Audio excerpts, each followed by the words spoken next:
Hello everyone, welcome back to another episode of the Legacy Gambit. Today we are going to be playing another deck, question mark. So disclosure from the get-go, we recorded a league with this deck that we're going to talk about momentarily last night. And then the powers of OBS gods and exporting meant that we had no audio. So we're still going to talk about the games, but we're not actually playing them. But we're still going to have a good time, and we're all going to have a fun thing either way. So join us on this journey. But it's not just me. I'm obviously joined by my ever lovely host, Sarah. Sarah, how are you? I'm good. I think I'd be in a slightly better mood if we actually recorded audio. If we recorded, or consider recording your audio, folks. But we're on B. We've moved from A. A was lovely. We had a lovely time in A. Now we're on B. And B, we decided we're going to actually showcase some new cards from Lord of the Rings in the form of Orcish Bowmasters. Now, this card is apparently taking over Legacy by a storm. Everyone thinks this is the best thing since sliced bread. It's going to kill the format. I've heard all sorts of things, but let's show what people are talking about. So, we're actually playing a deck called Mono Black Helm, Mono Black Combo. No, Gimli, I don't want you to show me Gimli. And this deck's incredible. Like, we played it yesterday, and it is genuinely incredible. But I think it's worth for people who haven't know what this deck is to kind of give a quick kind of rundown on what the deck does, how it wins. This list is actually, with I think one slight change, a list that made the top 8 of the NRG Chicagoland series last weekend. So I think it was 25th or 24th of June. I can't remember what is time anymore. By a lovely gentleman called Chris Smith. I saw him playing in the top 8, and the deck looks super fun. So yeah, I think, Sarah, let's talk about what this deck is, because it looks like a stompy deck. It feels like a stompy deck, but it's got a load of black cards in it. And this is our second week of playing Dark Ritual. Yeah, I mean, Dark Ritual's always a fun card. Yeah, so this Mono Black Stompy, Mono Black Helm list, it takes the kind of stompy shell of a bunch of mana accelerants, Promox, your soul lands, those kind of things, and mixes it with the extra acceleration of Dark Ritual. And then you just get some, like, proactive disruption. It plays a really good stompy game plan. We've got disruptive threats, like Opposition Agent and Grief and Shieldred. But then it's also just got an I win button as well. This card and this card are very good friends. Yeah. How are they good friends? Yeah, so if no one's ever seen it before, Helm of Obedience, a nice 4-mana artifact. The key bit of text on this card is target opponent mills a card and repeats until a creature card or X cards have been put into their graveyard this way. So if you have a replacement effect like Leyline of the Void or Dauthi Voidwalker that stops the cards actually getting to the graveyard, you just mill their entire deck, and that usually wins the game. This list adds a tiny bit of spice in the form of ill-gotten gains as another kind of I win combo. Same thing, if they don't have a graveyard, they just discard their hand, and you get your 3 best cards from the graveyard back. We've also got Karn and a really good Karn wishboard. We can wish for another Helm from the sideboard, so we've got the combo having a bunch of extra virtual copies. But also there's just a bunch of really good wins in the board. So you've got the classic Mycosynth Lattice plus Karn combo. I think we wished for Wormcoil Engine more than anything else. This card's incredible. Yeah, it is. A blast from the past is very good. We've got Filigree Silex, we've got lands, we've got Tormod's Crypt, we've got Piffing Needle. We've got all the fun stuff. So much fun. Yeah, so it's just a really good proactive disruptive deck that just also can fit this really resilient A plus B combo plan into it. Yeah, no, deck is amazing, and I think it is probably my current recommendation for if you're brand new to Legacy. This is the deck you should play to learn the format.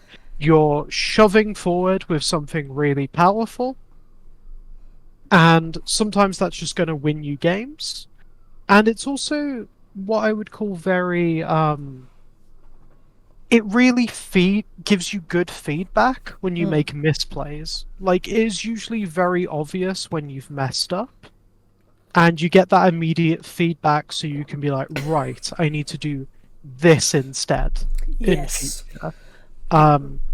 So it's fun, it's powerful, and it really helps you learn it. It's not like a deck where, oh, I cantripped wrong 3 turns ago, now I'm dead.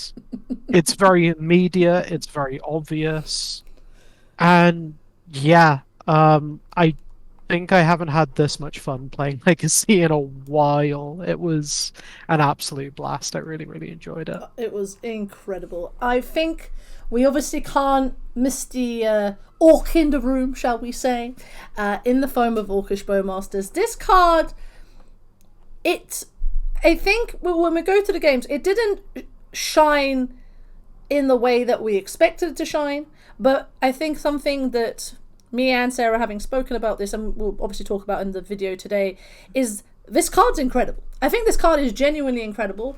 Do I think it is... I mean, let's read it first, so for those who can't read the screen.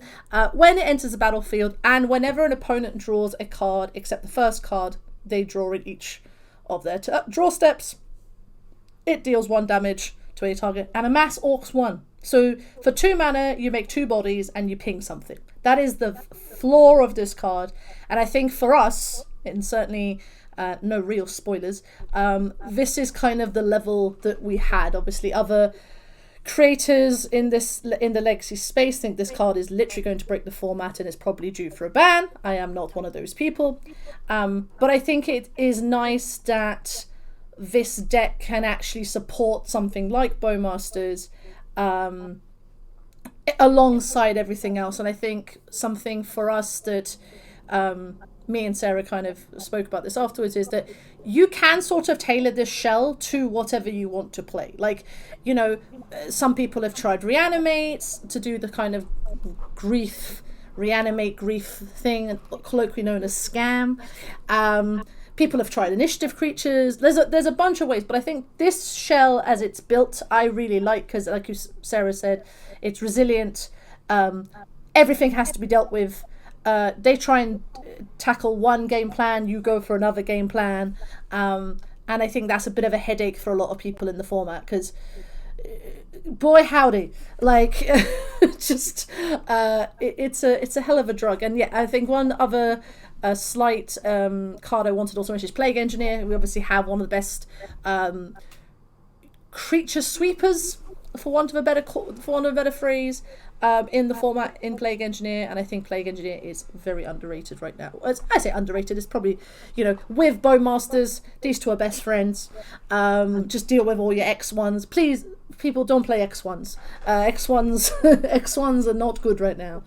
Yeah, I think Bowmasters, just to come back to Bowmasters of the Shell one more time, one of the big disadvantages with kind of stompy decks historically is that you put all your cards into these accelerants, and if you just put it all into one thing and that one thing gets answered, you're kind of in a bad spot. Bowmasters is a flash threat, which these kind of decks usually don't have, and it also just punishes your opponent for trying to get card advantage over you, trying to get the selection to deal with what you're doing. And so it kind of builds this kind of vice where your opponent has to play around the weird I win combo. They also have to play around the fact you're just beating them down with stuff like Opposition Agent, Voidwalker, and like Bowmasters as well. All 3 of those cards just make it really hard for your opponent to do what they want to do. Yeah, no, Deck's incredible. Deck's incredible. Good. We're a big fan of Deck. Right, so what we're going to do is slightly different. Obviously, Magic Online, for people who don't know, has a functionality whereby we can actually watch our games back. So what I'm going to do is just get that loaded up. So let's move the preview card over here. We're going to start. So we played against, if I remember correctly, we'll go through it. So round 1, so I'll just get it all loaded. So let's go onto the wide. And whoop, there we go. So I'm going to put the preview cards. I'm going to move the preview card actually because I think we can see everything. So Magic Online has this functionality, if you haven't ever seen it before, where you can effectively just watch your replays back. It's a really good tool actually, and something we might talk about in the future about how to get better. But for us today, we're going to obviously talk through our plays.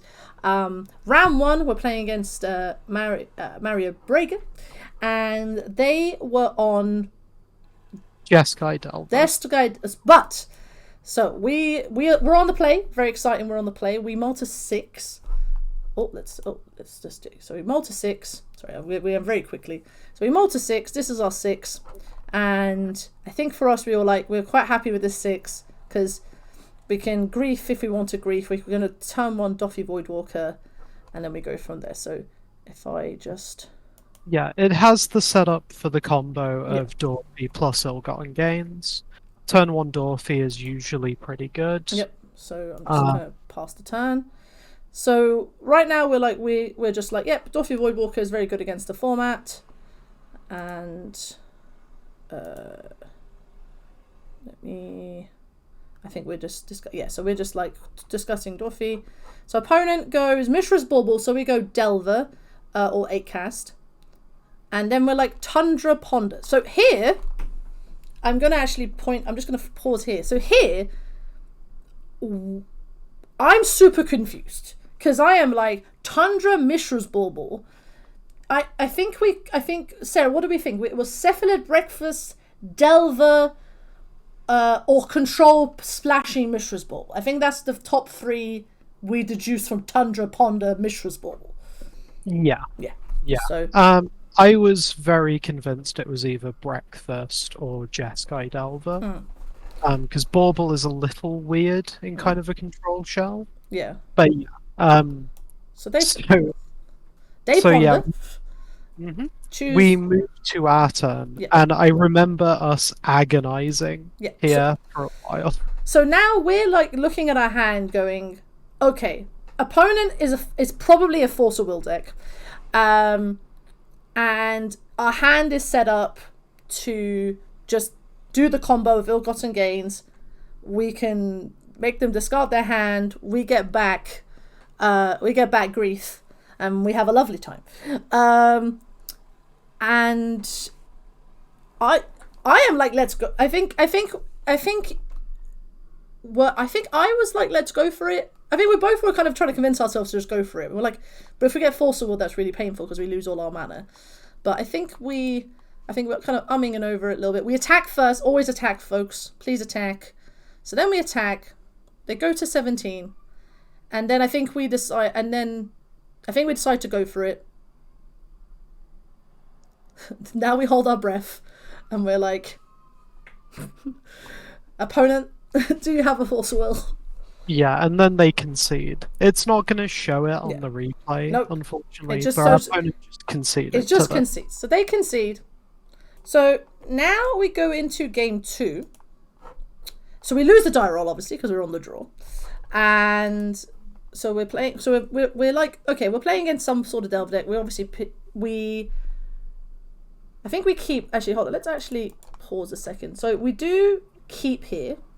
Because I think we realised that we can turn 1 Dauthi Voidwalker, and then did we keep? We've also got a grief as well. to pitch for children. I think in this game I do something which people, if you play online, there's a good thing to do is to sequence your hand. I think this is the game I do it. There could be something else, but so now they play Darcy. Now we know they're on Delver. I can't. So now we're like, okay, now we're completely fine. So we pitch grief. They Force of Will. We go Chromox. We pitch Shieldred. because I think for us it's a case of, I think we can, if we basically get a soul and we got Khan, and then we're basically off to the races. Mm-hmm. Yeah. So they can't really grow their Darcy under No. Voidwalker, so they need a removal spell. They mulliganed pretty hard in a Force of World. they mulligan to 6 in game 2. Yeah. So also one thing to notice here, this might be a bit small, I'll make the graveyard a bit bigger. So the reason why they are playing white is for a new card called Fourth Erlingus, which is a X and a red-white, which can make X/2/2 red human knights with trample and haste, and then whenever one or more creatures you control deal combat damage to one or more players this turn, you become the monarch. So they can just pay 2 mana, attack with their Dragon Rage Challenger, become the monarch. And it's an innovation that Delver players are trying, because it's obviously very good in a Delver deck. Cheap things in Delver decks, unbelievable. So yeah, so they play. So now we feel quite happy. I think we bring in Plague Engineer, if I remember correctly, on when we sideboarded. So yeah, we weren't sure if it was Delver or Cephalid Breakfast. Yeah. And Plague Engineer is kind of okay versus both of those. Exactly. If you catch Delver or Darcy before they flip, obviously naming human will just kill them. Mm-hmm. Against Breakfast, you can name Illusion to stop their Narcomoebas. You can also name like Cephalid to actually kill the Cephalid. Yeah. In a lot of cases. Name Wizard. There's a bunch of things you can do. So now this is a little terrifying, because now they've got double Darcy. We've got this Voidwalker. We are winning this race technically, but we are really hoping for a Plague Engineer to get rid of these creatures. I mean, as long as they don't hit a removal spell, they can't grow their Darcies. No, so the race is pretty good for us. One thing as well is that one thing I noticed in this game, we played around days a lot, which I think was a good thing to do. We respected days from our opponent, because I think if you have the opportunity to do so, Stompy decks sometimes don't have that opportunity, but when you do, it's quite nice, which is why I like having these slightly lower costed threats in a Stompy deck, because you can, if you have a load of mana, you can just respect things like days and spell pierce occasionally, but not for obviously creatures. But so now opponent is, I think they went to Brainstorm or Ponder. They make apologies. So they go play Delver. So now there's 3 1/1s, but they've got 3, we've got 6. We're winning this race. Yeah, I mean, if we hit either Plague Engineer or Bowmasters here, we can just punish the fact there's a bunch of X1s. Exactly. So we cast Dark Ritual. I think here we're trying to, I think we now start to figure out if we can wish for anything from the wish board, because we have access to 2 4 mana or 5 mana.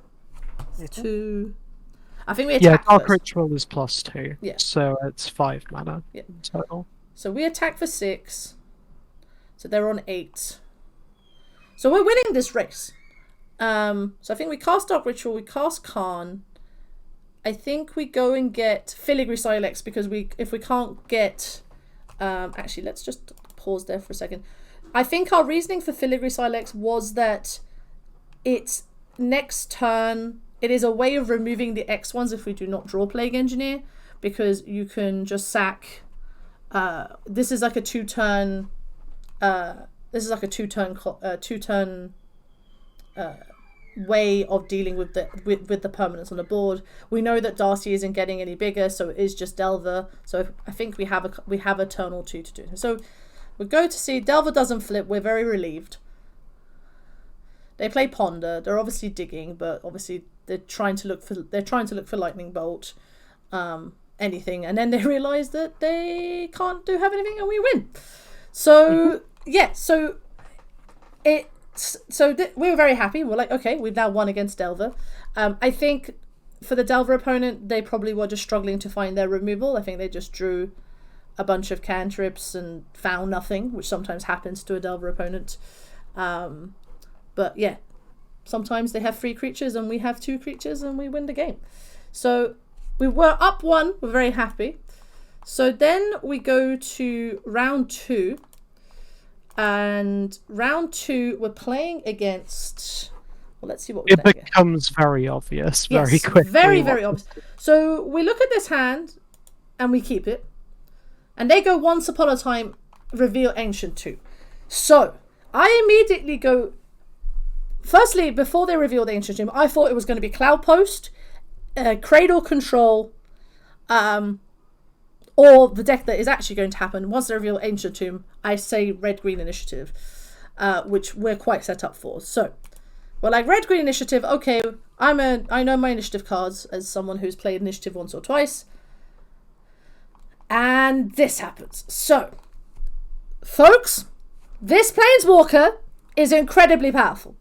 If you've never heard of Mitzcombo Timeless Heroes, where have you been? You lived under a rock. This card's incredibly powerful. So me and Sarah immediately like, oh god, how do we deal with this turn 1 Planeswalker? So they make a hamster, and we're like, okay, well, we're being hit to death with a hamster. We don't have removal in our deck, really. So I think we grief them, take their fury, just to stop them doing something. And then I think we go land go. They go Chalice on 0. We're like, okay, that's fine. And we attack for 7. So we're pretty dead. Like, I think we play Opposition Agent pass. We hold up Bowmasters. I think we just conceded. I think we just conceded. We just conceded here. But yeah, we were not like turn 1. This. So I think sideboarding, we brought in Plague Engineer to name Hamster, and I think that was it. And from their side, obviously, because I have played iterations of this deck, we were concerned about Force of Vigor. We were concerned about, I think it was mainly just Force of Vigor, wasn't it? I think if I remember, memory serves me correctly. Force of Vigor's a big one. I think I spotted a couple other possible things they can do. Yeah. Obviously, Fury can be a bit of a pain. Yeah, but we were very much like, okay, it's a stompy-ish mirror match. Yeah. We really need to kind of come out swinging against them. Yeah, so they mull to 6. We're on the play. I think we keep this because this is a turn 2 Karn. We have an ability to make a Bowmasters if they turn 1 Minskin again. So they go Chalice on 1, so we're forced in the position to do this play as much as we'd have liked to have waited. But I think that's fair from opponent to do. So then I think we attack for 2. I can't remember do we fought? No, we just pass. I thought we were thinking about. So this is Chalice on 2. So here I want to make an observation here.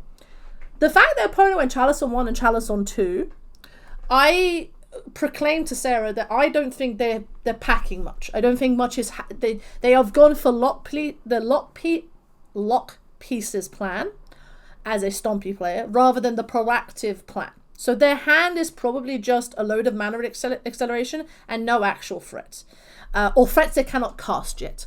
So for me, I mean, our hand now is like, we don't really care about Chalice on 1 and Chalice on 2. I mean, actually, I think we do. So if we pause for a second. I'm pretty sure I can't to get rid of their Chalice so we could Fortsies. Yes, that is correct. You are correct. I forgot about that because we wanted to Fortsies. That is correct. But I think the Chalice on 2, we were like, okay, cool.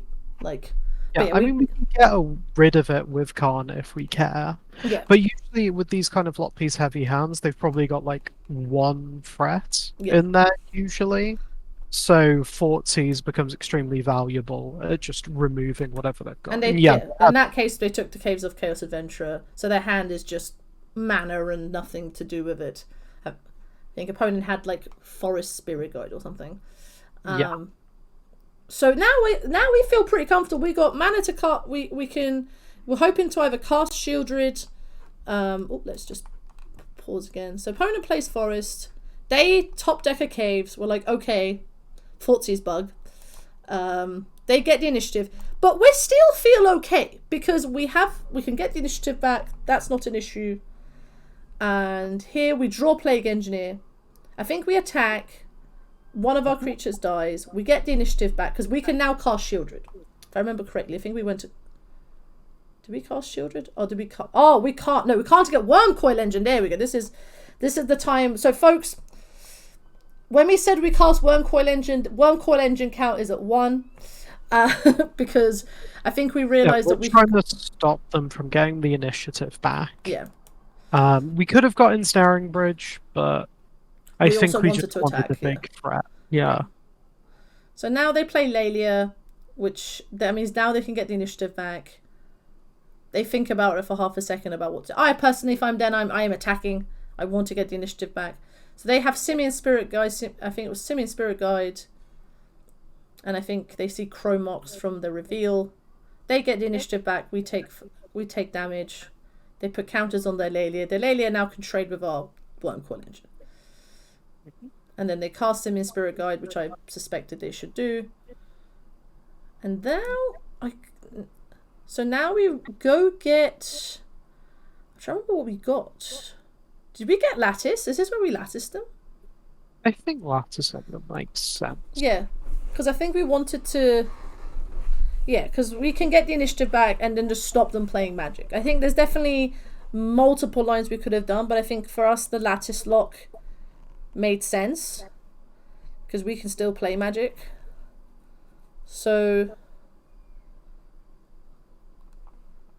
now we lose 5. We go to 3. They don't really have any good attacks. So they don't attack. We then go to Helm. I think we attack with Wormcoil. They block. We get our 3/3s.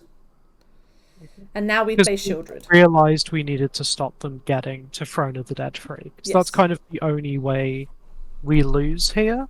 Yeah. So we structured our play kind of a couple turns in advance. Kind of not attacking initially, so we're not just dead to a chump block and haste threat. Attacking on this turn to gain 6, and then because we know we can play other threats. Yeah. Now that they're Mycosynth Latticed out and can't actually cast anything, it's just a case of making sure we have enough attackers to make sure they don't get to Throne of the Dead free. Yeah. And then we should just lock them out of the game and win relatively easily. Also, us playing Shieldred here means that them drawing 2, they take 4. So they are pretty dead. They are dead on board. So they draw their cards and then they realise and then we win. So this game for us was a way of realizing that Lattice wasn't killing our opponent immediately, but it was going to kill them in like 1 or 2 turns. So I think that the choices we made in game 2 certainly meant that we could navigate that round in what could have been a potentially slightly hairy matchup in a Chalice on 1 and Chalice on 2, but the power that is Khan the Great Creator. So now game 3, we're on the draw.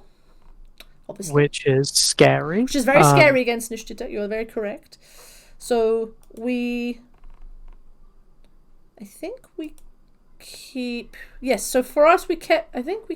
Yeah, we kept as well. Yeah, I mean, if you look at this hand, we have multiple bits of disruption if we actually get to our turn. So as long as they don't kind of go Minsk and Boo turn 1, we should be relatively okay. A Chalice on 1 denies some of our early plays, but we've got some hand attack in the form of Grief that we can use to just pitch one of our 1 CMC cards. Yeah. Hopefully take whatever action they have and kind of play for a longer game. We've got Khan as our kind of like powerful thing to be doing. And if they don't Chalice on 1, say if they just kind of do a semi-reasonable play, like say they play like Lelia turn 1, for instance, we've got like Grief, Dauthi, Thoughtseize using Dark Ritual, which can just rip their entire hand apart if they have kind of a setup-y turn. And we can develop towards a Khan kind of quickly. Yeah. I was more terrified than you were, I think. Yeah, my main concern was Chalice on 1 because this hand doesn't. I'm not going to say crumble under a Chalice on 1, but it is quite difficult on a Chalice on 1 because we're kind of hoping that the top of our deck is kind to us in terms of Soul Mana and Chrome Mox. But I think this is, I think as Sarah alluded to, I think it is a risk worth taking. They can come out of the gates, but also, I mean, I've played enough initiative to know that sometimes you set up for a turn 2 rather than a turn 1. As turn 1 is risky. But opponent kept 7, so I was a little hesitant, but we were like, what happens? Let's see what happens. If we lose, we lose. And, yeah. So opponent goes Chalice on, so they go Null Rod. So we immediately are super happy that they went Null Rod. Because we're like, okay, if they went Null Rod, we can now play Magic. So yeah, I mean, this only shuts off our Helm lines. Yeah. This doesn't really stop us meaningfully. So yeah, we hand attack them, as is kind of typical of a lot of initiative hands. They just have 1 threat, which we just take away. Just like take that. I lament about Moss 5 Alley. Yeah, we did technically mess up here, and you pointed this out. Yes. If we took the Simian Spirit Guide with the Grief, when Swamp, Dark Ritual, Dauthi, and then Thoughtseize, we could have had the Undermountain Adventurer as a potential Dauthi target. So, people, this is a good lesson in sequencing, because if any people in the comments are going to be like, guys, folks, you could have done it the other way. I'm like, yes, we made a mistake. Well, it's not even a mistake. It is a sequencing level up to be mindful of. When you have effects like Dauthi Voidwalker and discard effects, be mindful of how you sequence to get the maximum impact. Because right now, this is in the graveyard. A hand is basically lands, but we could have potentially next turn put an initiative creature on the board. So it's a good lesson, but obviously we go from there. So opponent is now got more land than God. They go pass because they don't want to lose their City of Traitors. We attack for 3, and I think here I forget to play a land drop. So that's on me. I forget to play a land drop. Which does kind of bite us a little bit, but that happens. Sometimes Magic Online, you misclick and you forget to play a land. So, opponent has got mana. They play Once Upon a Time, reveal Fury. So, we're a little bit scared about Fury because we're like, maybe they don't have it. So here, this is where, had I played the land for turn, we could have cast Khan. We couldn't have cast Khan because I missed my land drop. Or we missed our land drop, sorry, I should say. So we had to wait a turn.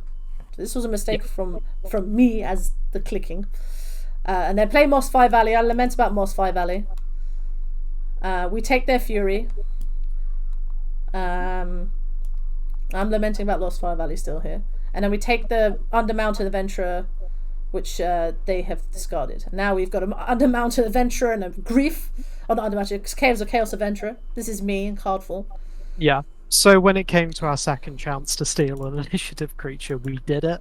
We were like... and yeah, I think this is one of the most powerful things you can do in this deck that isn't just your combo. Yeah. Like, being aware of the synergy between Dauthi Voidwalker and your discard spells. I mean, I've seen people Thoughtseize a Sneak and Show opponent, take their Emrakul the Aeon's Torn, and then just Dauthi Voidwalker into Emrakul. Can they do that? Yep. Yeah, Emrakul. Oh, because it exiles it. It exiles it. The shuffle trigger doesn't happen. Oh, yeah. Very spicy. And what's great is because Dauthi casts Emrakul, you get the cast trigger of an extra turn as well. Yeah. So this is kind of what I mean by the deck being very good at giving you feedback. Yes. We quickly learnt from the mistake we made on turn 1, and then later on in that game, we make the correct decision in that circumstance. Yeah. And there you go. We get to out-initiative the initiative deck. It is a thing. And I think we went and got Khan. I think we just wanted to... We got Wormcoil Engine. We probably didn't even need Wormcoil Engine. But Wormcoil Engine counters at 2, because we were like, if they can find a way through this on 4, us having another big threat is very good. So yeah, I the think reason for Wormcoil over something like Lattice is that a decent amount of the initiative threats have haste. yes. So if we just get Mycosynth Lattice and they play a haste creature and kill Khan, we're kind of in trouble. Though, to be honest, they're just dead on the crackback, so maybe we were overthinking it a little bit. When you, But I yeah. thought Fury. I'm not sure if we knew about Fury. Maybe we knew about. No, we did. About we Fury. knew about Fury. So my concern for Fury was if they play Fury, like play it, they found a way to play it, and they get rid of one thing, then we just play Wormcoil, they can't attack, and I could either trade with, because they're being trapped the following turn. So whatever happens, they had to play here at this turn. It's a good initiative lesson. From the other side for a second. There is not many outs. I think initiative creature is probably the only real out they had, and even then they don't have enough mana. So they needed to either exile a Spirit Guide or a Chromox or something. They actually exile Furry Confluence underneath the thing, which I can appreciate. They needed exactly Pitchcast Fury to kill Khan plus Grief. Yeah. Because that's exact. And then an initiative creature to chump block with. Yeah. So they take the initiative from us and like block Caves of Chaos Adventurer into another like runner initiative creature, I think. But they didn't have the resources to do that. So, and that happens occasionally. Like sometimes with decks like this where you lose your accelerant in mana, such as like they lost their City of Traitors, you end up having you're one short, as the age-old saying goes. So for us, we were quite happy. We knew now they were basically dead, so we just go end step, we trap them, and they die. So we out-initiative the initiative deck. So right now, I'm very happy. I'm like, okay, this deck's incredible. And then we go, so now we're going into round 3. Now, round 3, it's a bit of a wild one, folks, so strap in. So here we lose the die roll, and we go, okay, I think we keep this hand, and I think opponent plays an Urza Saga. So we go, okay, Urza Saga could be Cephalid Breakfast, could be 8-cast, could be Painter, what else? Black Saga Storm. Which is what it actually is going to be. But that's like the 4th option we got to. So we're playing against Black Saga Storm, but they go Urza Saga and pass the turn. So immediately I'm a little bit suspicious. But we Thoughtseized them and we take Infernal Tutor. And actually here we made a bit of a mistake. Well, it's not a mistake so much as sequencing mistake. Because I think we realised that had we taken... Was it Mox Opal or Dark Ritual? If you bring up their revealed cards, it should be able to remember. Yeah, so here we go. Oh god, I went back. Oh, okay. So just click the revealed card zone. Revealed card zone, here we go. Yeah. So I think their hand is Swamp, Vault of Whispers, Mox Opal, Mox Opal. That's correct. Yeah. So I think we realised if we took the Dark Ritual first... if they like spewed their hand, I think we wanted to try and set up for Opposition Agent on their Dark Ritual, on their Infernal Tutor instead of their Urza Saga. Yeah. But either way, I think we're good. We're gonna get Opposition Agent on their Saga Tutor, most likely. Yes. And we just need to find a way to beat them just making constructs. Yeah. Which was actually our main concern. So now they have mana, so they top decked the Mishra's Bauble. So now I think we just decide to just show our cards on the table and go Opposition Agent. So they make a construct. which I think is actually the thing we're scared of the most out of a deck-like opponent, is just construct tokens, because they're bigger than most of the things. So I think we then take Lotus Petal. They attack for 5, we take it. Because we want to cast Dauthi Voidwalker next turn. Or Grief, actually. I think we decide to go for play Grief. We take the last Mox Opal out their hand, and now they're Hellbent. But we're still not winning. Like, I think we both were concerned that we were not winning this game. Because look how many constructs they have, and they're bigger than everything that we have. We do have some outs, I think. There's quite a few. And I'm just remembering what actually happens in this game. So now they draw 2 cards because of their Mishra's Bauble. And then they Cabal Therapy because they know our hand. They take out Dauthi Voidwalker, which is kind of sad. And then they cast... I don't want to cast now. Oh, let me actually... Sorry. Then they cast Infernal Tutor. Which lets us tutor. Which lets us tutor. And I think it's the next turn cycle where... So now we are now one... I think now they attack... I think we Chunk of Grief because I think we go... So I think here... Okay, so I want to stop... I want to actually stop here. So, we had a turn where we could have Burning Wished for Ensnaring Bridge. Yeah. Or Burning Wish for Filigree Silex. Or Burning Wish for Filigree Silex. Which just kills all of their constructs and would have been amazing. Or, like, there's a bunch of other things. But instead, we didn't remember what our cards did. Yes. So now, folks, this is a first lesson in... But what's funny here is we concede when we're still actually fine. Yeah. Because... no, we're not actually, because we're at 1. I was going to say, could we tutor up Filigree Silex and play it?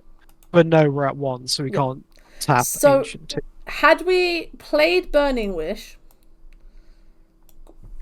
Actually, what does Burning Wish get? Is it... Sorcery. Could we okay, so we couldn't actually do it.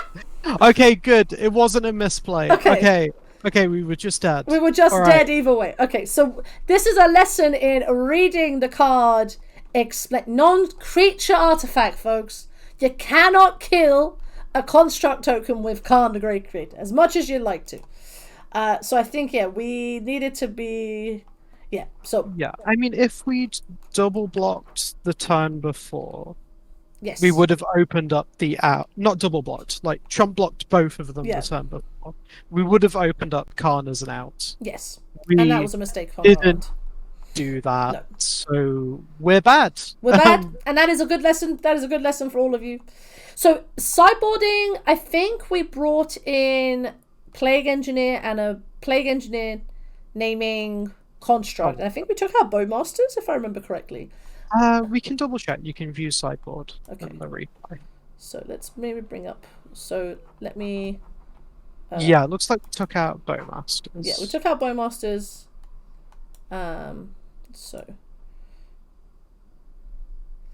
So we've got Leyline, so we're happy. So I think we go Fortsies. See... so our opponent's hand is... So this is kind of annoying because they have another Urza Saga plan, and Urza Saga and City Traitors basically is constructs made. But we do have this Plague Engineer, so I think we're kind of happy. Yeah, so we've got Plague Engineer to handle, like, keep the constructs under control. Yeah. And if they ever run out of artifacts on their side, they just die. Yes. And we've also got Opposition Agent to cover the tutoring ability of it. One interesting thing we missed in the Mulligan decision is so we had we put back a swamp and kept and was it this matchup? I can't remember if it was this matchup or another. It might be another matchup. There was a world where I can't remember if it was this or something else. It might be the following match where I actually decided to not keep Urborg because I didn't want to give them a... Help. Oh no, that was another match. That we'll come back to that point. Remember, there's going to be an interesting interaction. One of the matches coming up, but I just remembered that. So yeah, we keep Urborg. Go past the turn. They fought Caesar's back. We're sad. So they have Volta Whispers.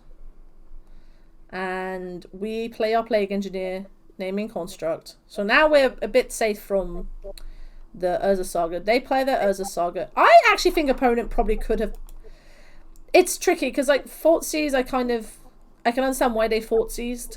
But I think maybe playing Urza Saga turn 1, maybe. Depends. But, so yeah, now we've got Dark Ritual, so I think we decide to go for Khan. And I think we set up for Chalice on 0, so the opponent can't play any of the Chrome Mox. Spells. Yeah. The extra benefit of this, if we pause for a second, if you look at their board, their lands are Vault of Whispers, Urza's Saga, and now City of Traces. By getting Chalice and shutting off their ability to put their 0-drop artifacts on the board, if they make a construct here, we get to blow up their Vault of Whispers, and then with Plague Engineer, a 1/1 construct just immediately dies. Just puffs into thin air. Yeah. So let's keep going. So we feel quite confident now. We attack, and we play Agadeem's Awakening. I think we play Grief, just to see what... I think we take the Fatal Push because they were like, please don't take our stuff. We blow up the thing, and now, as Sarah alludes to, they make a construct, realize it dies on end step, and then they get 6. So we're like, okay, we feel okay now. I think for us that was a good lesson in sequencing and keeping opponent off stuff. And then game 3. Now they're on the play, so I am very worried. So nothing changes. I think all the Bowmasters come out, and then we've now mulled to 6, and we're happy with this 6. This 6 is basically, we've got turn 1 Thoughtseize, we've got Grief, we can rip their hand apart, and we've got Mana for Days. So I think we keep this. We've got Opposition Agent, we've got Plague Engineer, we've got Grief. It becomes kind of tricky, because we kind of have to choose between Plague Engineer and Opposition Agent. Yeah. Chrome Moxes. So they took our Thoughtseize, which was very sad. Yeah. And I think we go for the line that Opposition Agent is more powerful here. Now, I'm going to pause a second just to reveal their hand. So their hand is Wishclaw, Urza Saga, Lotus Petal. So the Opposition Agent line is still good, but this is kind of which one do you take? But it was something for us that we needed to be mindful of. So we took Therapy to stop them getting rid of our Opposition Agent. The idea that Opposition Agent covers Wishclaw Talisman by itself. Yeah. It also, means we can use their Urza Saga tutor ability for our own game. Yeah, exactly. We really kind of want another black card for Chrome Mox, so we can get the Oppo out as soon as possible. So now we get Dark Ritual. So we're happy that we saw Dark Ritual. And now I think we just slammed Opposition Agent because we're like, it don't matter. It don't, like, we are now happy in what we're doing. We just need to find some way to deal with the constructs, and then they end up killing our Oppo Agent, and then we draw another one. So I do the thing because I get very excited of tapping my mana. Or tapping the mana, I should say. So I got excited. I was like, oh my god, we just top decked another one. And I had said that the main removal spells were Fatal Push. Because I had actually heard Tony Scapone, good guy Tony Scapone, talk about this deck on Eternal Turtles. And I was like, okay, the removal you have is Fatal Push. And I could not remember, Sarah will attest to this, I could not remember what this Feed the Swarm was. And I was like, I think there's another removal spell, I don't know what it's called. And then they kill our Opposition Agent with it. So we're like, okay, so now I'm tapping my mana.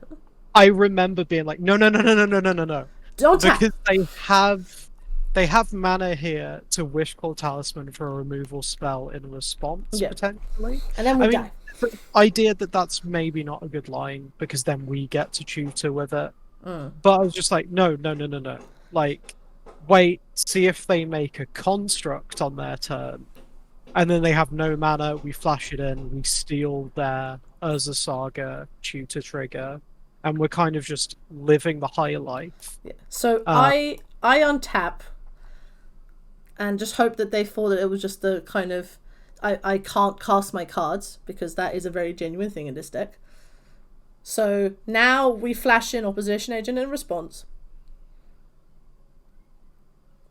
Feel very happy for ourselves. And then we take Mishra's Bauble, because we just need to find anything right now. We just need cards. We just need cards. So we cast the Mishra's Bauble. See the drawing Lion's Eye Diamond. We attack for 3. And now Sarah has commented that we're now 5 minutes on the clock. I'm not worried. I'm like, we're fine. Yeah, we know they're kind of drawing nothing immediately. Neither are we, but it's fine. And I think this Opposition Agent takes us all the way, pretty much. I've got a feeling that this Opposition Agent does. No, okay, now we cast Shelly. I think between Shieldred and so now I think we cast Shieldred. Yeah, so we've got them on like a one-time clock now. And then they can see. So they don't draw anything, and that's kind of just the game. Yeah. So a powerful Storm deck. It is a very powerful Storm deck, but I think we have. This is something. This is always a good. One thing in Legacy is that decks beat each other, and Prison is very typically good against Storm, because you have lock pieces, and as we said, as I think Sarah you said earlier, the vice of constricting their resources so they can't actually play Magic. And I think this matchup actually gave us a good demonstration, even with our punt in game 1. So now we're feeling great. I mean, we've now done better than anything we've ever done. So we're like, let's go. And we're 3-0, and we're feeling very happy about ourselves. And then I think we play against...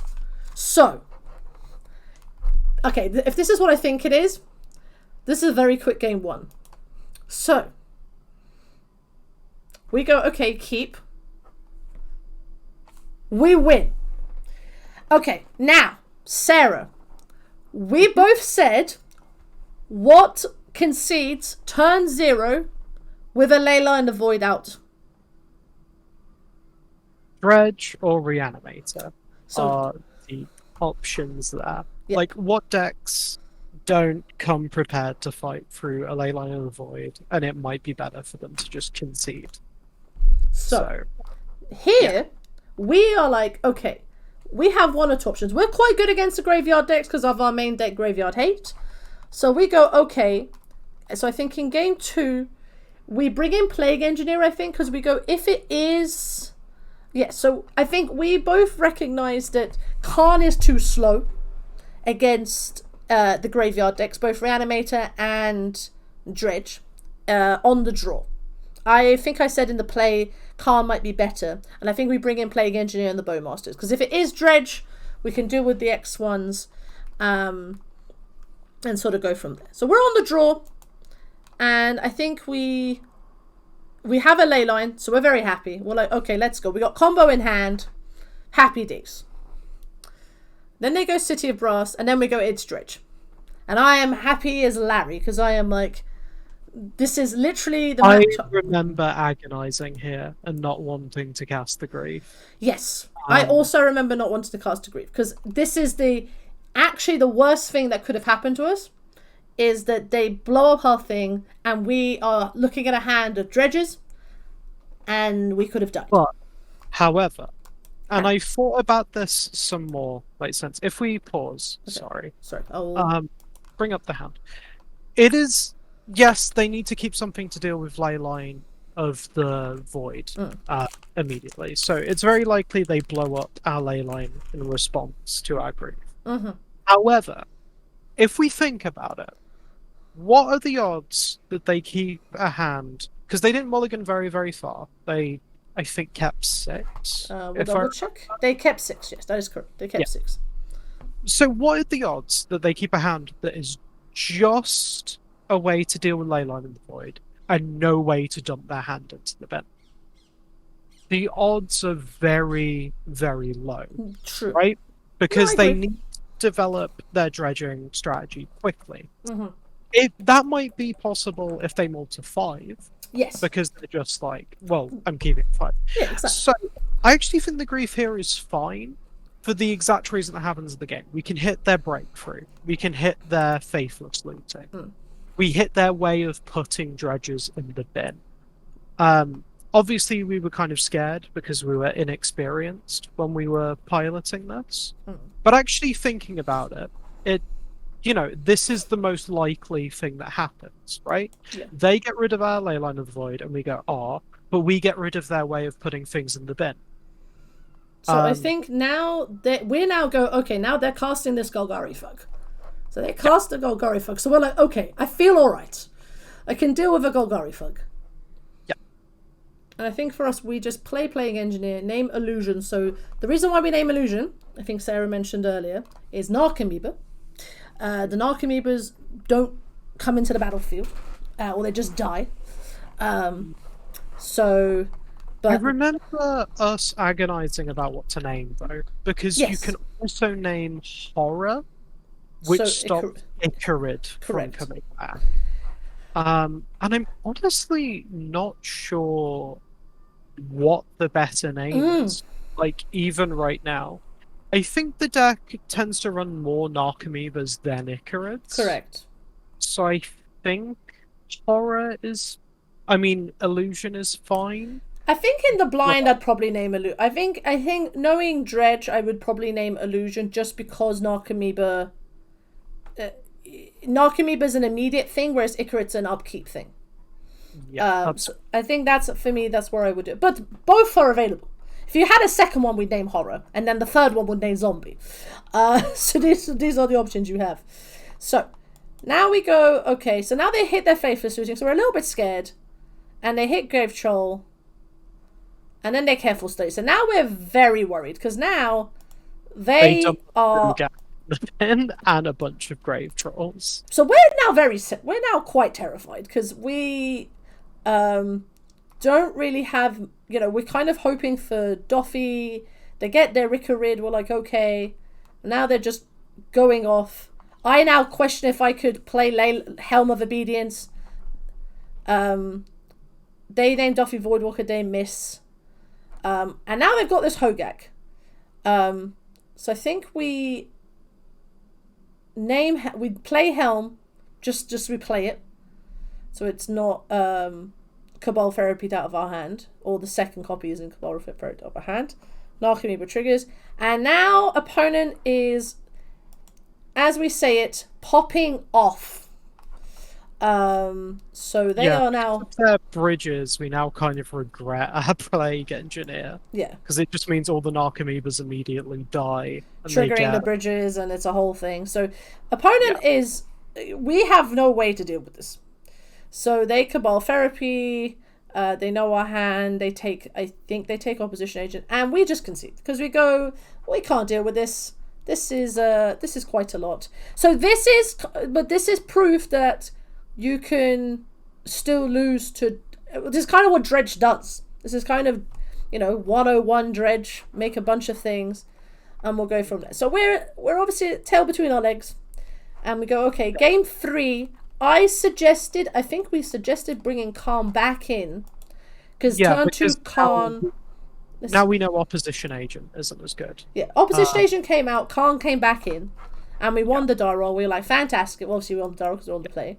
The reason we still had Opposition Agent in game 2 is that it has text against Reanimator, because it turns off their entombs and those kind of effects. But Dredge doesn't care about any of that. No. So... we just take Oppo out, bring our cons back in. And I think now is when you do... Now I do the question. So as I said to you in the last game with Black Saga Storm, looking at this hand, we're keeping this hand. It's a turn 1 Dauthi Voidwalker, turn 2 Khan. Get Tormod scripts, you have a lovely time. And that's sort of the sequencing. But Sarah was like, put back Swamp. And I said, no, put back Urborg, because their mana base is so bad. I mean, you saw in game 2 how bad their mana base is. It's Gemstone Mine, City of Brass, like, it's not great. Cephalid Colosseum. I felt that giving them a mana that doesn't hurt them, in the case of like City of Brass is a good example, which can cast their black cards, so we can cast Stinkweed Imp at a moment's notice, and cast the Golgari Fug at a moment's notice. I was like, we don't give it to them. I would rather keep our Urborg in the deck and just play Swamp, because for us it doesn't matter, but it is this weird niche that means that our opponent can have black mana that doesn't hurt them. So I said, okay, so let's put the Urborg back. Sarah, after a bit convincing, said yes. So we put back Urborg, and then we go Chrome Mox, pitching Thoughtseize, because Thoughtseize isn't really that good, and then we go Dauthi Voidwalker. So now I feel very happy, because actually Dauthi Voidwalker is actually better against Dredge than Leyline the Void Hit, because they have Nature's Claims and Wear Tears, or Serenity if you're kind of being quite deep, but they don't have much removal, because their whole game plan is to just at you with like 12 million zombies and a Hogak. So I feel I'm now, I think I feel quite confident. I think Sarah, you're like, okay, I think we're okay, and we can do our turn to Khan the Great Creator and still be happy. So they go City of Brass, and they go Careful Study, and now I'm like, okay, and they put Cabal Therapy, Narcomoeba. So I think we play our Khan, we go get Tormod's Crypt, play Tormod's Crypt. So now we're completely foolproof to all graveyard, like all graveyard shenanigans. So I think, do we go get Wormcoil next? I feel like this is like a Wormcoil. I think we might get Mycosynth, but I can't quite remember. We go get. We just helmed them. We just helmed them. Yeah. So we just did the combo. Ta-da! We just helmed them to death. And then so that's and it. So this is what I mean. I mean, when you have. I mean, this is literally our best matchup. So yes, they did the thing on the play. We did the thing on the play. Let's call the whole thing off. So now we're 4-0, and now I'm very excited. I'm like waiting for the screenshots of like the trophy. But this last matchup, okay, strap in, folks. This game 1 is a doozy. So we're game 1. We want to like go step by step. Yeah, this is a step by instead of actually playing, because it is a game. Yeah. So okay. So can I click it like this? I think I can click it like it's the second one. The second one? Yeah. So we look at this hand and we're like, sure. I think we kept this hand. No, I think we mulliganed, just because it's I can't remember now actually. I think we did. So we're like, okay, on the draw, let's see what happens. I think on the draw we were like, this is still good on the draw. We have combo in hand. So opponent goes Swamp. So we go Swamp. So actually I'm going to do this. Okay, so they grief us. So we immediately are like, we think we're playing the mirror, which is wild. So I'm like, oh my god, I'm like, Sarah's the mirror, this is the mirror. So I think they take Dauthi Voidwalker. So I think we're like, okay. So they take Dauthi Voidwalker. Did we say anything why they took Dauthi? I can't remember. I think we still kind of were like, okay, it could be Scam, it could be Reanimator, it could be the mirror. Yeah. So taking Dauthi makes a lot of sense in Scam, in like all of those, in fact, because like Dauthi is really good against the Scam plan, is amazing against Reanimator. It also takes us off like a fast combo. Yeah, so then we're like, okay, we're getting scammed, and I still think that we're either playing the mirror, playing against Reanimator, or we're playing against like the scam shells that have kind of been doing I the think rounds. you raise Death Shadow as I well. also raised Death Shadow as an option. I thought maybe and they take our only black source of mana. So we're very sad right now. So obviously we're very sad, and they just say go, and then they've got turn one. They've done the scam thing. Congratulations, and we're very sad. So we go land go. We draw Leyline. Thanks, and I think we just go land go. So I think here they just attack for 3, and I think they just say go. If I remember correctly, they just go. We take this. I think we take it. Yeah. So we take this. They don't play any. Oh, hold on. Yep. So they don't play anything. So I am like, hang on a minute. Why have you said go after turn 2 and not play the land? And I think this is where you, Sarah, were like, it's Reanimator. So then we're like, okay, this is still fine. We draw Ancient Doom, we're not happy. And we're like, okay. So I think our plan is to go for Khan. Did we go for Khan? Or... Let's see. So I think I'm pretty sure it's Khan, and we kind of agonize over what to get with Khan. Yeah. And because we've got like the third land, we get Worm Coil. Just play a Tron plan. We're just going for like Tron, colorless. Yeah, I mean we can't get Mycosynth because the Khan's not live. So we decide to get a replacement threat, and now we grief them to try and find out what the hell's going on. So now we know they're playing against thing. Take the Animate Dead. So they've got Traxxas stuck in hand. What cards do they still have?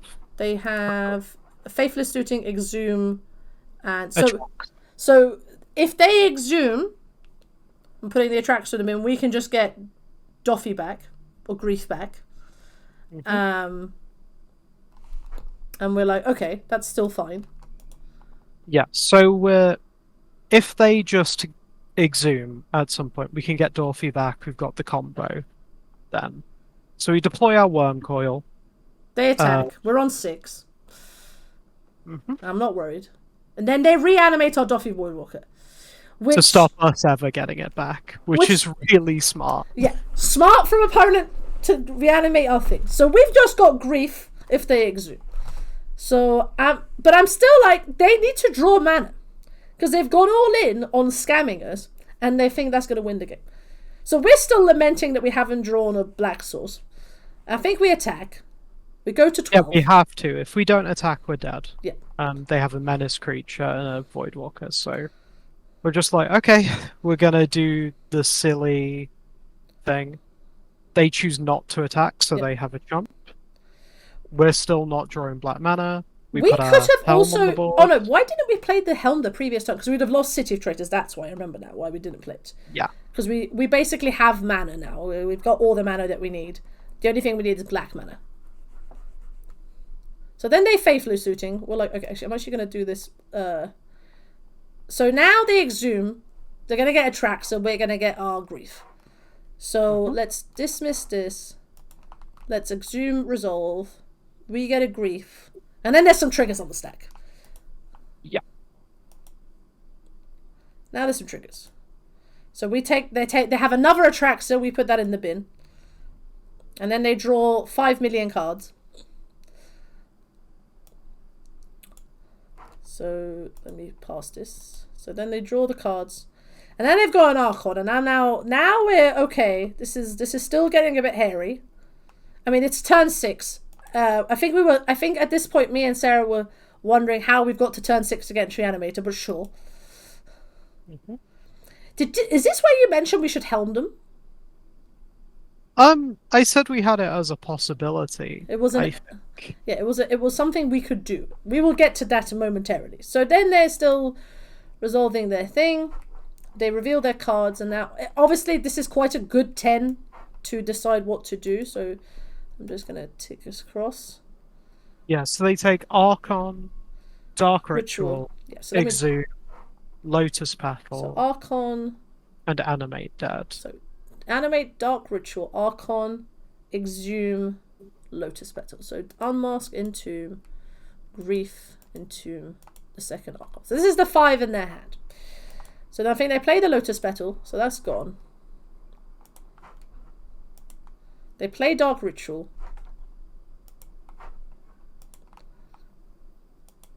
And then I think they animate Dead Archon. I think that's the line. I think that's what they did. I'm clicking a bit slowly right now, folks. So now they animate Dead Archon. And I think we sack the... Worm Coil. We sacked the Worm Coil? Did we sack the Worm? I think so. No, I think we sacked the Grief, didn't we? We sacked Grief. Oh, we sacked Grief. Okay. And then we just put Fortsies in the bin.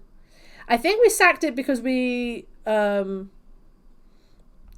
did we do that, actually? We could have done the Worm Coil thing. I think it was just so we can still attack and gain life, so we're not completely dead to this. Yeah, I think it is a life gain issue. And then they take... with the Dauthi... Oh, because if we sack Worm Coil, they can use Dauthi. That's it. There we go. There we go. Yeah. We got there. So then they get... hold on, I just want to... I can't remember why they... So now they've got a Dauthi activation. Yeah, so go forward a step. Oh, yeah, sorry. They haven't put the thing on the stack yet. So they get... so they get back the Grief that we just sacrificed via Dauthi. They put Opposition Nation in the bin, which we're kind of sad by, but that's fine. I'm doing this very slowly, folks. And then I think we activate... And then I think we let's activate Helm. Yeah, because we're really behind. Yeah. So kind of just... Let's go, let's activate Helm and see what happens. Okay. So I think... Because best line, I think. So we draw another one. And now we're activating Helm for 8. Mm-hmm. So we go tap for 8. Mill them. And we get their Grizzlebrand. So I'm like, okay, this is fine. Again, folks, we're in turn 6. How we're here, absolutely no idea. But we have a Grizzlebrand, so I feel like so much stuff is owned by so many people right now. So we sack the Worm Coil to get 2 things. We block we double block the Grief. We block the Archon. We gain like 10 life, and they have an Attract, so we have a Grizzlebrand. We then reanimate our Worm Coil. They do their Attracts the thing. I'm going to actually pause here because a lot just happened. I actually wonder if opponents should have exhumed. I honestly actually think opponent exhuming was a mistake. I mean, they need to be able to beat the Grizzlebrand that we have. That is true. I just, I think, I mean, they're drawing like 5 million cards again, so let them, okay, so let them, so they choose Badlands, so, okay, folks, so we've got Badlands, Entomb, so, let me take all the lands out, Swamp, Badlands, Entomb, Faithless Looting, Sarah's Emissary, so Badlands, Faithless Looting, Sarah's Emissary. So then they take Animate Dead out, take Archon out, take Grief out, take Fortsies. Take out. So this is the 4 they've got on their hand. So their hand, we basically know. So then we go, okay. They cast their Faithless Looting to put the Sarah's Emissary in the bin. So we do that. And then I don't think they have... I think they just pass. So... They've got an Archon. So we knew about the Archon from the previous Attractor. So now I think we were like, okay, they are probably going to reanimate an Archon on their next turn. Again, folks, this is turn 7. How are we here gonna? So we untap. And now I'm wondering if we draw, I think, is it here? I think we said we draw a card before we start doing Grizzlebrand things. So I'm actually just going to do this on upkeep. So we draw Swamp, and then I think, do we attack first? No, we draw first because we can just do it again. So then we draw cards. So we draw a bunch of cards. Here we are. So we found some black mana, thank God. and we play a swamp. I'm trying to remember what we did next. Play Chrome Marks, pitching Agadeem's Awakening. To play Grief. Did we play Grief or did we play Dauthi? We played Dauthi Voidwalker. I think that's what we did. So we played Dauthi Voidwalker. And then I think we swing with everything. Or do we just swing with Wormcoil? No, I think we swing... Oh, is it just one? No, I think we swing with everything. No, not Gristlebrand. We didn't swing with Gristlebrand because Gristlebrand would die. So we gain 9, because then we can activate Gristlebrand again. This is... I think we're trying to draw our last Helm or a Khan to just kind of win. Yeah, so now now we're doing a bunch of things. So... Yeah, we drew 7 again. Yeah. We griefed them to try and get rid of any reanimate spell they might have. Yeah. Yeah, so we're in this kind of set. We're also trying to potentially get something that we can then use Dauthi Voidwalker to just steal. Yeah. So if you open up their exile, we can see what we actually took. We've got Exhume and Dark Ritual right now. So there's an Exhume in there. So we could have exhumed one of their things, which is quite fancy. Yeah, I mean, we stole their thing because we don't want them to reanimate Serra's Emissary.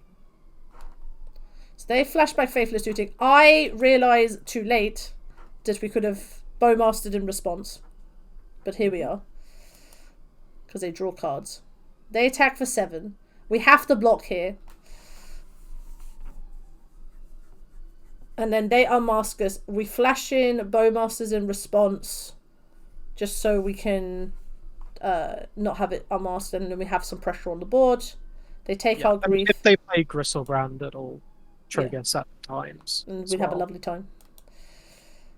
So now, do we go for Helm? I can't remember what we do. I think we go. Do we just Helm them? Yeah, I think now we just Helm them.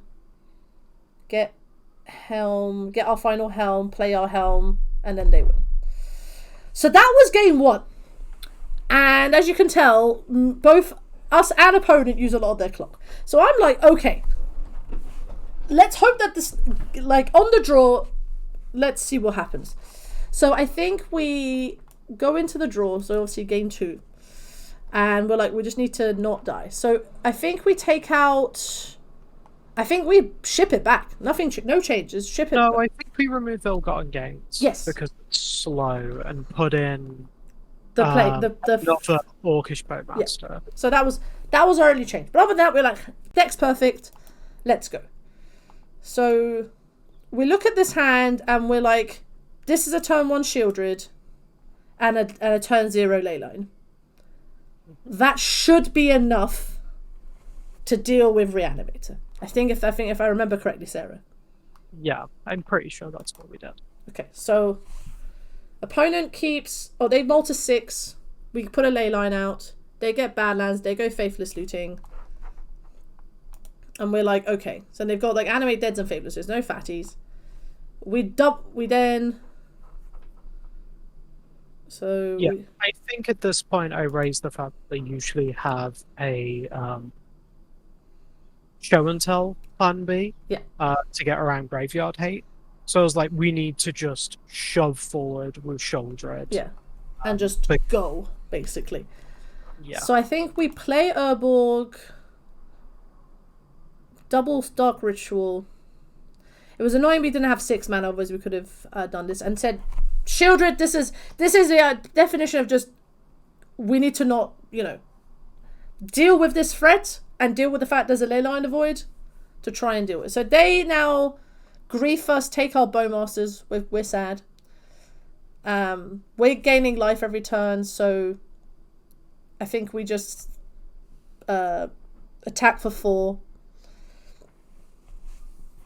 And I think for us this is basically, we're riding this Shieldred to victory, basically. So now they Faithless Looting. I lament that they're on 6 because they have to find an answer. And I think they realize that they are basically dead. So yeah.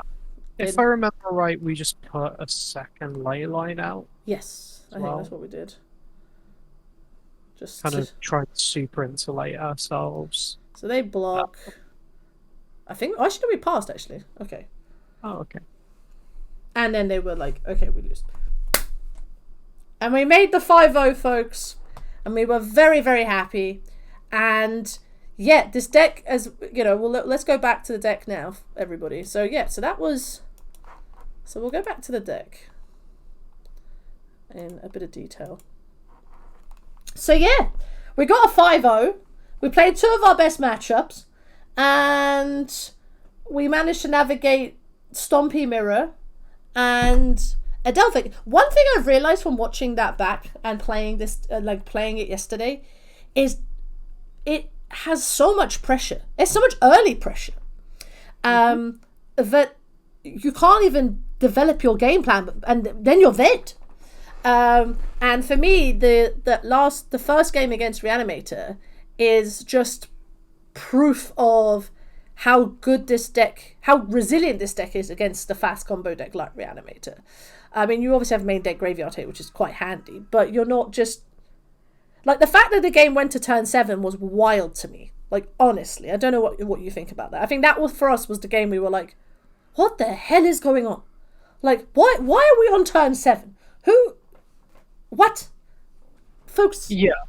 I mean, as I said, like, I would recommend this to most people as their first Legacy deck. Listening to the Eternal Glory podcast, they discussed this relatively recently, and it was either Bosch and Roll or Fraben New who said that when they recommend someone starting Legacy, you want to pick a deck that does a thing. Agreed. Like a deck that just shoves and gives you the room to kind of learn the format via doing something powerful and seeing how things react to what you're doing. Agreed, 100%. Reanimator was the classic example of a deck to recommend to a new person. This deck does the same thing. And it also has a good Reanimator matchup. Like, what this does is it's got an I-Win combo, it's got a lot of pressure, you're just shoving forward in ways that people often just can't deal with. You're highly disruptive. There's just the good feedback that it gives, the sheer amount of just pressure, and the different forms of pressure as well. Yeah. You've got the creatures, you've got the combos, you've got everything going on. You've got the discard that really helps against combo decks. You've just got so much going on. It's very responsive in terms of the feedback it gives you. You get used to having a Khan wish board, which is really weird. It makes sideboarding incredibly easy. Yes, it is actually... I hadn't really thought of it like that, but your sideboarding choices are limiting, but for a player coming into the format, that's actually a bit of a blessing. We talk about sideboarding in the video. I'll link it in the description. But if you are learning a format and your stuff is quite punchy as this deck is, sideboarding's kind of like not an afterthought. That's the wrong phrase, but like it's like this halfway point of like, okay, what do I need right now? It's like a toolbox deck. Other decks we're gonna come to toolbox decks at some point in the coming weeks and months, but Khan has this ability to basically go, okay, in this moment right now or the next X number of turns, what is the artifact that will help me either win the game, lock my opponent out, or deal with a problematic permanent? And obviously we have 11 cards that demonstrate that. Unsurprising, we got Wormcoilers the most often because look at him. We didn't get Piffing Needle. We didn't play any matches that we needed Piffing Needle for, nor did we get like Nickel Metal Coating. Sort of, Liquid Metal Coating. So. Liquid Metal Coating, and is it Mycosynth Lattice? Is that basically just blowing up lands? Mycosynth Lattice plus Khan just locks them out entirely. Yeah. Liquid Metal acts like a Rashadan port for the first turn, and then you're blowing up lands. But I mean it in kind of just a simpler way. Yeah. Like, you're not really going to be boarding in your wish targets. No. So you're sideboard is 4 cards big. Yeah. Like, with that kind of margin, any mistake you make in boarding is going to be relatively minimal compared to the optimal way of doing it. Yeah. It kind of removes the variance of not being particularly good at sideboarding yet because you don't know the format yet. Yeah, the deck's so sweet. I love it. I love it. But on a final word on Khan, actually, I agree with you about it limits the number of cards you can put in, but Khan the Great Creator is not an easy card. Like, this is still a level up exercise, because this is more, and I think you said this about the feedback, it's, you have choice. Khan provides some agency to you to kind of make the choices that you make. That sometimes, sometimes some people kind of call these decks a bit brainless, which I think is a bit of an insult to these kind of decks. But they are, like, as you said, they're a kind of proactive, shove my threats and see how it goes. Khan provides a little bit of agency when you are in those sort of complicated board states or matches which have maybe not gone immediately to plan, but Khan gives you a bit of an out to then do that. We noticed it in the league today of just Khan giving us outs when we didn't think we had outs.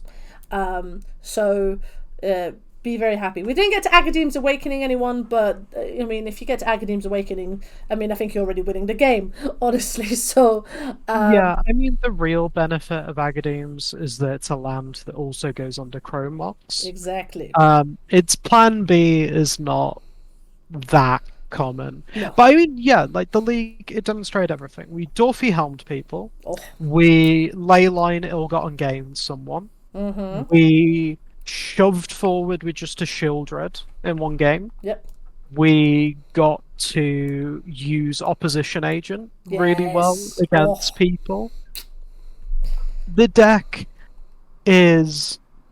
The way I kept summing it up is it's like bare knuckle boxing. Yeah. It's like an illegal bare knuckle boxing fight. You're not fighting fair. You're fighting dirty. You're knocking someone off balance and hoping that carries everything through. Yeah. It is such a beautiful, punchy, just... It gets you in there, it gets you interacting. You basically always feel like you have some control over how the game goes. And it's just... Oh, it's such a blast. You don't even necessarily need to know what your opponent's doing. Just play your cards. Play the good cards. Yeah. Play good broken cards, folks. And I think this is... so, as I said earlier, this deck can have... changes and maneuverability based on your playstyle. You can... I've seen versions with this deck obviously play the One Ring. The One Ring is very powerful as like another wish target for Khan. I've seen people play Reanimate in this deck, the initiative of creatures and things like that. So there's a lot of room to play with this archetype because you have things like Khan and you have fast mana. Bowmasters didn't fully shine, but I think we both recognized playing and actually looking back on this just how, I think you said it best, of just having a 2-mana flash threat in a deck that doesn't have flash threats is actually a blessing in disguise. Yeah, I mean, it also just kills so many core creatures. Like, if we went against Death and Taxes, it kills their Mother of Runes. Yeah. If we went against Cephalid Breakfast, it kills Nomad's Encore and it kills the actual Cephalid itself. Yeah. There's just so many things in the format it kills. Lots of people play blue cantrips, and it keeps knocking them off balance as well. Yeah. Against Reanimator, we had it in when someone could feasibly be bringing in Gristlebrand, which, again, that's just insane. Make a 7/7 deal, kill your Gristlebrand. Thank you. Or dome them for another 7. I mean, that's also true. They take 14 for the damage of drawing 7 cards. I'll take that happily. Yeah. It's so good. It's so good. The deck's so good. Look, this video is a little different from what we wanted because of the recording issues. But you're just going to have to believe us that when we were playing this, we were laughing. We were so happy. It's incredible. It's like Yeah. I've got a massive smile on my face because I genuinely, I honestly believe, and I think we're actually fangirls of this deck. Like the more I play it, and the more I just get to play it, I absolutely love it. It's gonna have bad matchups, of course. It's gonna have matchup. Every deck has bad matchups, but I think that something about like turn oneing like opposition agent against like Doomsday just gets me going. Just gets the old gets the fires burning. I am genuinely considering taking this to monthlies instead of all the decks I've been preparing and practicing and looking into, just because of how fun it is. Just go boop. And that means a lot. Like, I love Depths, I love Painter, and yet I'm sitting here like, I like to maybe derp. I take Mono Black instead. It's like, here's a derp, and here's another derp, and by the way, here's more derps, and then by the way, you're just dead. So I think with that being said, folks, thank you so much for hanging out with us today. We had a lovely time. I hope the enthusiasm for Mono Black is here. And until next time, just keep enjoying playing Legacy and doing what you do best. And we'll catch you on another video. Bye. Bye.